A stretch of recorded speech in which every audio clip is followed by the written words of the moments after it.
Hey, what's going on, guys? It's Shadow from SG TCG, bringing you guys another round of last week's local with Kalgara. I ended up winning the dice throw, and I chose to go second just so that I could have my curve with Kalgara. I believe it's the better curve, in my opinion. So my opponent is going to just swing 8. I'm going to take it. I'm not going to dump two 2Ks to counter out of it and potentially find something better, maybe an Ohm, which I do end up finding. You're gonna see I swing 5 with leader. He counters out with a 1K. I play Ohm. I whiff the search here, but I am gonna play a Holy out of hand. So luckily I did have the combo, so I'm able to fill the board with 2 characters this turn, and then pass the turn over to my opponent, like Mugen, my buddy Jacob. So he does Perona ability, rests the Ohm, and he's going to play out Ryuma. And Ryuma has an on play and an on KO ability where you could KO up to when your opponent's rested 4 costs. So he KOs the Ohm, which was the better choice because if it sticks around, once it gets a 2 life, it's extra 1k buff. So he swings 5. I counter out with 1. I end up using a Nolan, and the only reason why I use the Nolan for counters is because I don't have Kalgaras at the moment. So instead of going down on life, I figured I'd counter out, but to be honest, going and taking the life would have been the better option, and you're gonna see here why. So I'm gonna swing. I'm gonna attach 2 Don. I plan on swinging 7 with leader, but I opted to swing first with the Holy for 7 because there is a chance that my opponent triggers out Ice Age, and Ice Age can KO a 3 cost. So I figured I'd swing with the Holy first, and then I swing with Kalgara for 7 and use his ability to play out a Shandorian Warrior. I played the Viper, which if I had a upper yard in life or on play, I could have bottom decked and searched for top 5. But I end up getting upper yard from life. So if I would have took the life the last turn, I could have played upper yard, searched, play out the Viper, searched again. So I could have had a double search that turn. But again, you don't want to just lose your life because then I would have been down to 2 life if I played it like that. So options. So I pass the turn to my opponent. He's currently, I believe, at 7 Don right now. So he can't play Moria because obviously he needs to be at 8 Don. So here, he's going to swing 6. I think I counter out with a 2K. So I do counter out with the Frankie. And he's going to swing 7 at the Holy. I let the Holy go. It is what it is. I'm not going to waste counter to save it.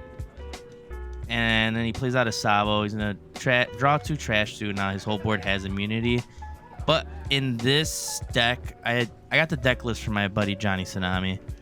He runs the Namis from OP8, where I could KO a 5 cost, but I have to trash a card that has a trigger. So I believe that's the only type of removal that I am running in this deck. So Sabo, it will protect it only from the Nami.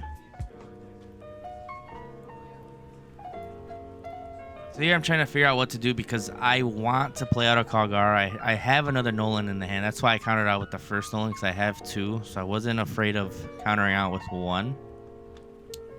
But I got to find it first, which is why you see me trying to figure it out. So I look at top 5, looking for an upper yard, hopefully to try to find something to be able to search. But if I had a Kalgara in that search, it would have been rough.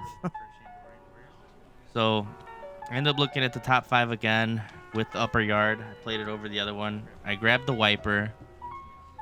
And then now I am able to do 7 with leader or 6. So 6, I am able to swing at the Ryuma to try to get rid of it and play out the Viper that bottom decks the upper yard. And when it bottom decks, I get to look for Shandorian or upper yard. So I end up grabbing the 2K Viper just to have counter. And the Ryuma ends up being let go. So now I'm going to put pressure on my opponent, swinging 7 with that Viper. If he chose to counter, it would have been 2 cards, or if he used the Sabo for blocker, it would have been the Sabo with a 2K. So at this point, I'm in a pretty good position. I have 7 cards. I have a decent amount of counter to protect my life or the Viper if he decides to swing big at the Viper. Not too big, though, because if he's swinging where it's going to take out 3 cards from hand, I don't think it's worth saving.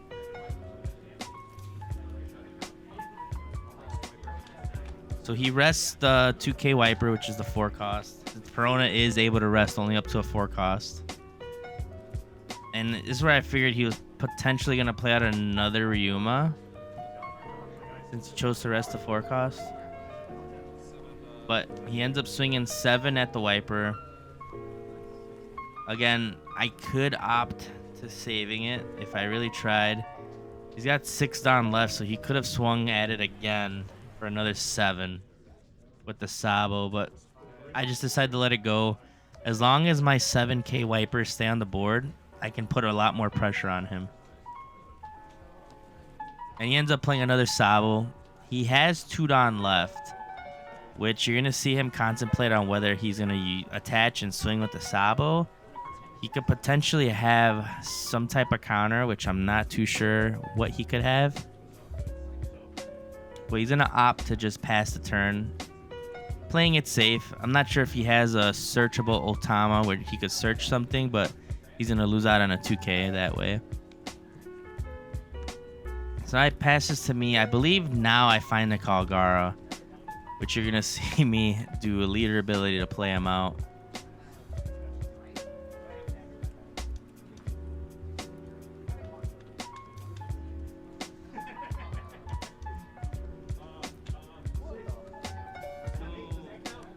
So I'm going to swing 8 to play out the Kalgara. Kalgara obviously is a vanilla 6/8, but with the Nolan is able to let me heal as long as I have that character Kalgara on the field. So that is why I made sure to play it out. And if it sticks, it's going to put a lot of pressure on him. 1 Dawn, it's swinging for 9. It's going to give me 3 cards.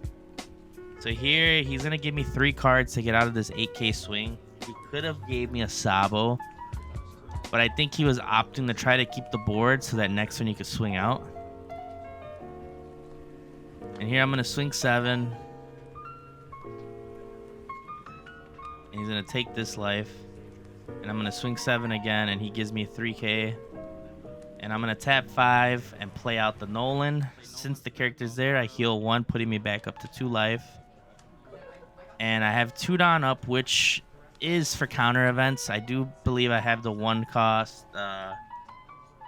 3k event where I could play out an upper yard for counter, so I am completely not worried about this turn. My opponent needs to swing big if he wants to go for game, but he ends up swinging for 5. I counter out with a 1k. At this point of the game, I would have just swung out with like this board state that I have, being only at 1 life. He does have 2 blockers. Even if he plays 2 more Sabos, you know, it's gonna pretty much take his entire field. And he ends up just playing the Zoro. At this point, he's pretty much just playing it out, because I have a bunch of swings, and you're gonna see me just swing out, and he's gonna end up just pretty much accepting fate at that point, and that's game. If you guys like the content, make sure you guys subscribe to the channel, like the video, comment down below what you guys thought, and catch any misplays that I missed, and catch you guys in the next one.